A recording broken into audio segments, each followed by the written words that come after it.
शिवभारत प्रतिष्ठानच्या वतीने आनंदोत्सव साजरा। जय श्रीरामच्या जयघोषानं आनंदी बाजार दणाणलं। अयोध्येत श्रीराम मंदिर उद्घाटन आणि मूर्ती प्राण प्रतिष्ठा सोहळ्यानिमित्त आनंदी बाजारातील शिवभारत प्रतिष्ठानच्या वतीनं परिसरात आकर्षक सजावट करून भव्य श्रीराम मूर्ती उभारण्यात आली होती। अयोध्येतील प्राण प्रतिष्ठा सोहळा झाल्यानंतर इथं उपस्थित भाविकांनी जय श्रीरामच्या घोषणा दिल्या आणि आनंदोत्सव साजरा केला।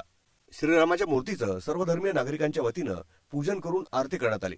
सामाजिक समरसतेचा उपक्रम या ठिकाणी राबवण्यात आला।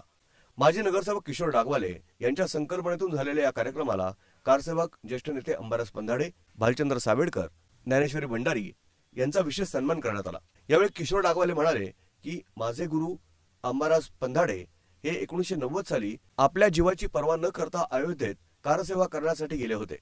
त्यांच्यासह इतर कारसेवकांचा आज सन्मान करताना मला आनंद होतोय। यावेळी सुनील सूर्यवंशी, सागर गोरे, रोहन डागवाले, नितीन डागवाले, हाजी हिदू खान, किरण तापकीर, संदीप नामदास, महेश कुलकर्णी, कादिर बाबा, अब्बास शेख, आशा डागवाले, तेजस्वनी भंडारे, मोहिनी रासने, आरती सांगळे, शहर भाजपचे ज्ञानेश्वर काळे, बाबासाहेब सानप, विना कोडम, स्वाती गोडळकर, रुपाली गणगले, प्रांजल डागवाले, सविता डागवाले, चित्रा जाधव, रिचिता गवळी, संगीता भोसले, प्रमिला टकले आदींसह मोठ्या संख्येनं भाविक उपस्थित होते। ब्युरो रिपोर्ट, न्यूज डेस्क, महानगराची लाईफलाईन, मेट्रो न्यूज, अहमदनगर।